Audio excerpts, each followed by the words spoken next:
Hi there, welcome to the Overtime Chatter. I can't believe I just turned this thing on, didn't turn on the mic. Hopefully, as I turn on the mic, you will hear me because I don't want to stop this thing. I got too many reviews to do. I really got to catch up on my channel. If you saw my first video, it just pretty much told you what happened to my channel. I got locked out my verification, but that's not why you're here. So let's just get into whatever we're going to get into. I was not going to review this show, and I decided that I was going to do it. I am reviewing Nelly and Ashanti, We Belong Together.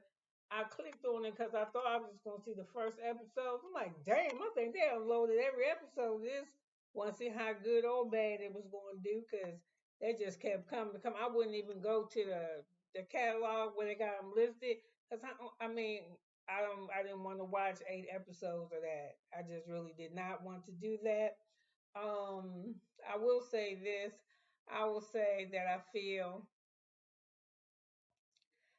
like um it's a cute little premiere thing. It really show how much they go back from really the beginning of their beginning. They really showcase their life.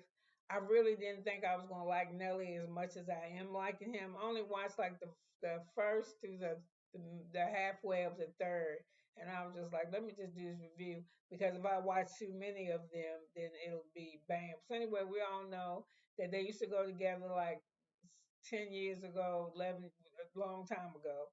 And they saw each other when she was invited to Versus. They were special guests, but she did not know. Nelly was coming. Her mom was there. I want to say what her mom's name is. I don't know. Mom anger, because she said she coined that phrase, and that's what it means. Mom anger. She the mom, but you mess with her kids, you make her angry. Something around in reference to that she said. So anyway, we proceed to. They saw each other on stage. He walked over and hugged her, and they do a lot of joking with each other. I could still see there's an attraction there. He's always complimenting her, telling her how, although she is very cautious of her body, as we can see, she did gain a lot of baby weight.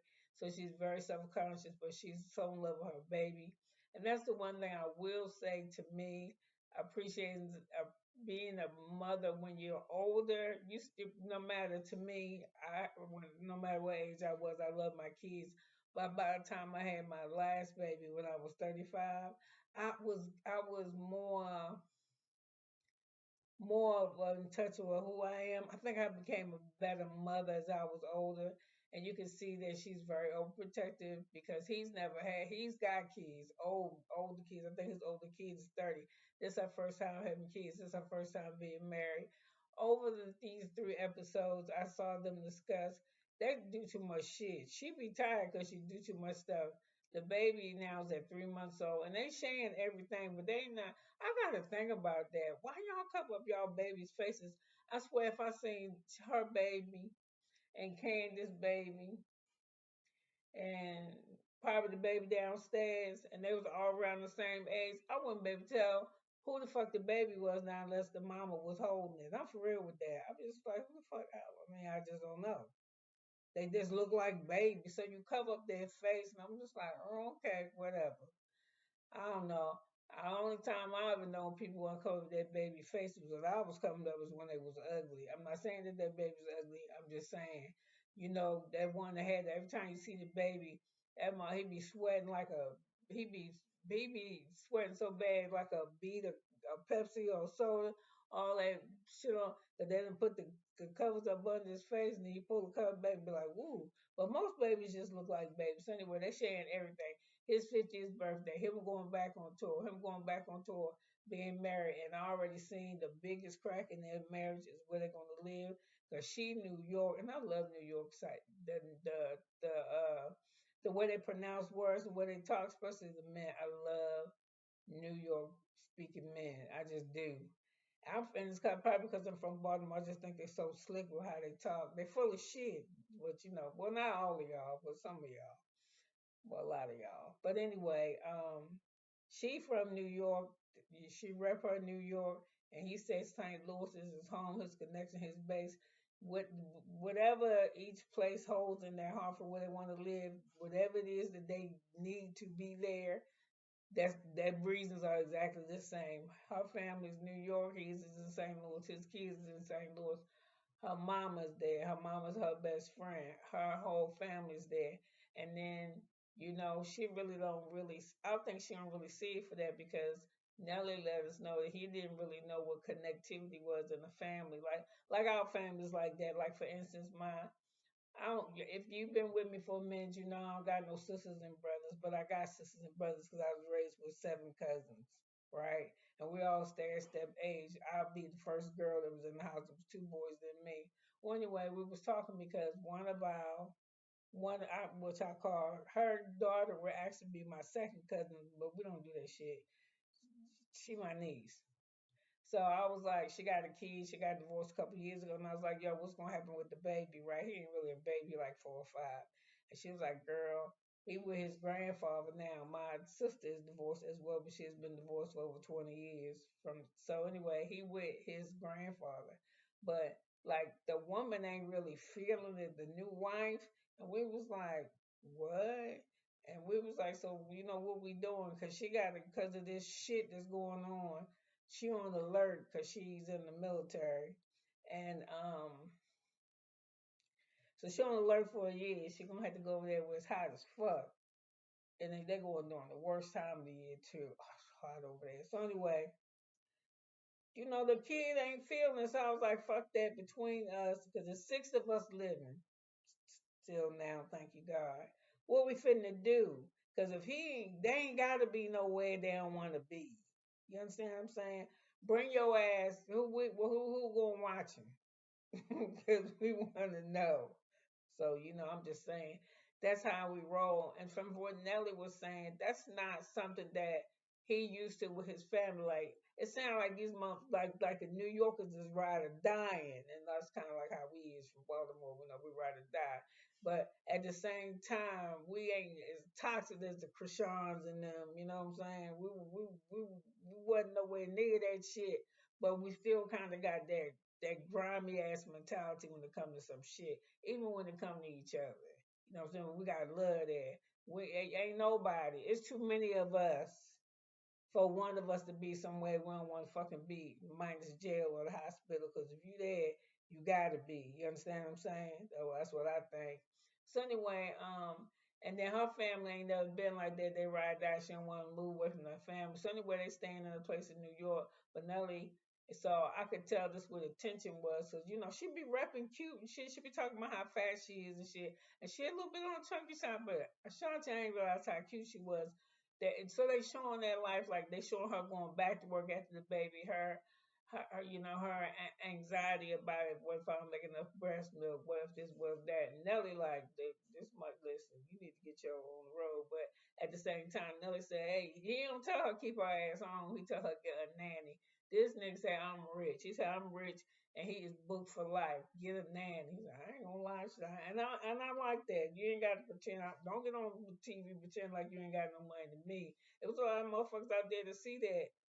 It's getting hot in here. I mean, if I hear it, I might pop to it a little bit. You know what I'm saying? You know what I'm saying? So anyway, listen. I would really like it if they come to a compromise, but when he said this, I said, okay.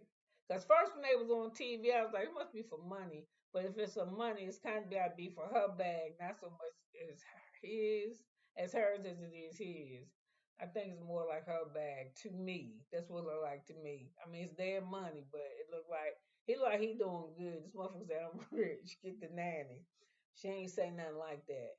And then I don't really know because, I mean, they were showing shit like in extravagance. They went to look at a mattress, right? They was like, oh, our mattress is this and that.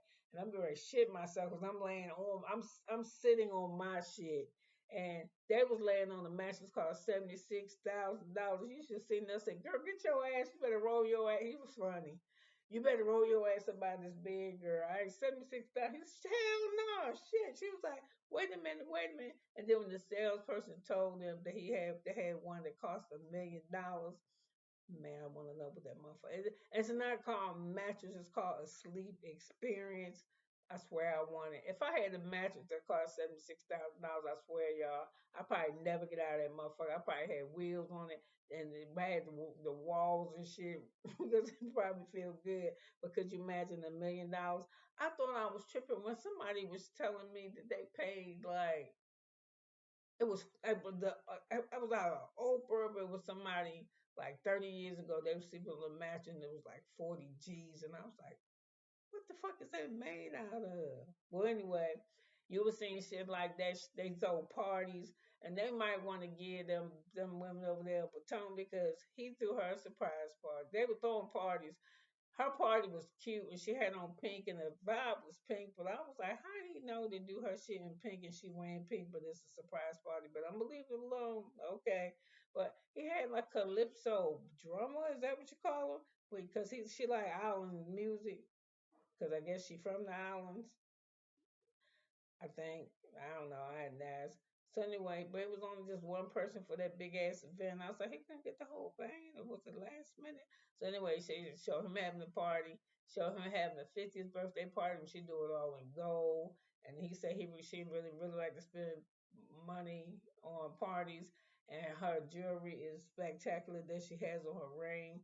And for her birthday, I think he replaced her with some kind of big ass gigantic carat earrings, and he said, so she said, you must have known one of these. He said, I didn't know if you wanted them or not, but you wasn't losing one of mine. So I guess she had been borrowing his diamonds. And he was like, she almost lost one of these, or she had lost them, but he was like, here go your shit, so you don't lose mine. So she was happy about that gift.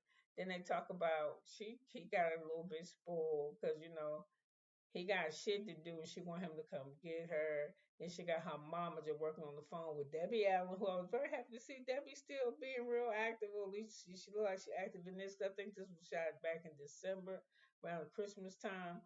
So or right before then. So anyway, Ashanti kind of label-ish.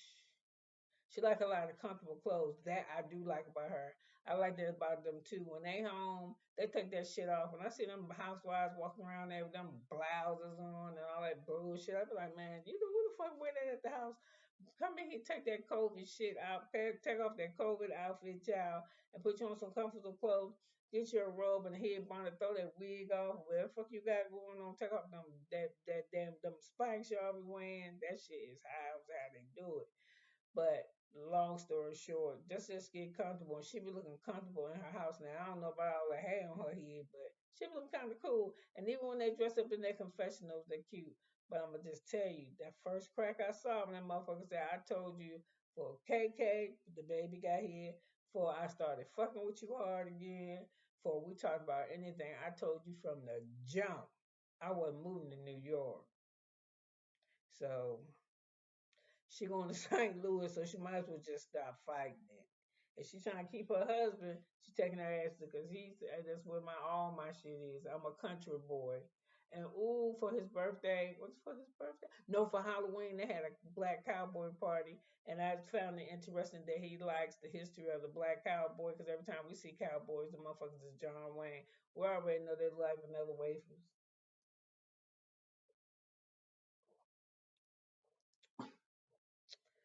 I like vanilla wafers. But anyway, he said, for their think reasons why he liked teams. Dodgers is because it was his father's grandfather's favorite team because the Dodgers was the first baseball team to integrate. What's another thing? It was the grandfather. He took a lot after his grandfather. I don't know if he might have raised him, and he lets us know that he likes to gamble. And she make a little joke in there somewhere. She said, "Yeah, he'll call me and say, damn, I'm down $250,000." And I'm like, "You still on the other end of the phone? I've been to contender for a boy if you don't get your ass up," because he kissed her. Because now they're in Vegas, and Vegas is his 50th birthday party. And the only thing he liked to do was gamble because they took gold decoration and they just plastered everywhere with some type of like playing cards or something. So he had his little fanny pack on. He's like, "Give me a kiss," and she's like, "Girl, I ain't gonna see him till 9 o'clock in the morning. The child will not be able to sleep." So yeah, motherfucker, you rich. Down 250,000. Get your ass up here. Yes, that would be me. So anyway, what else is there that they it's a lot of shit that go through this. I'll talk about the relationship with Ashanti and the kids. She said when they was younger, she was Ashanti. She wasn't a girlfriend, but now that they older and they got a couple kids, the daughter has a kid of her own. And I don't think his niece and nephew have children yet, but he raised them. His sister, I think she passed, so he raises his own two children and a niece and a nephew from a sister that has passed on. But that motherfucker said he ain't moving to New York. That's what I remember. So anyway, he said it get kind of tough when they don't see each other on tour because he doing this Liberty tour. He said he toured, this motherfucker sound like he toured 5 days a week. And the mother said when she wasn't, before she had the baby, she was busting her ass. Ashanti 5 days a week. So that money must look all right. So I'm like, just do what you do. So anyway, she on that new mother shit. I don't want to fly with my baby. The germs, and this and that. What I'm gonna do? So she goes and she performs this Christmas special with Debbie Allen. She looks so pretty with all this white on. They got her dressed in white, but she wearing my get on my plane, my breath. But it was so cute when as she was. You can hear her anxiously putting the key in the door because she was worried about getting her flight home because she wanted to see her baby. She was like, "I'm not staying gone for my baby's long." Anyway, when she get back to the house, you hear her just running down the hallway. She running straight to her baby, and I'm like, "Damn, that's what we do." So I say, "Amen." So anyway, because he's a new father, he ain't, he was like, shit, I'm used to missing milestones and shit. I just got stuff to do. And although he teases her about how he gets neglected for the baby, I think he just really kind of teasing her because I think a man appreciates a woman. Well, not all of them. Some of them motherfuckers ain't right, but I think he appreciate. That would make me feel if I was a gentleman or not. But if I seen my when I see my spouse being endearing to my children, it makes me love them more or make me wish or happy that I picked who I picked. You don't want no mother sitting up there watching fucking Bravo and the baby over there howling and screaming and shit. And he just wet. I get him in a minute. She be on that shit. So, I think fathers appreciate it. You should if you don't. So anyway, it's just a hard part of their life.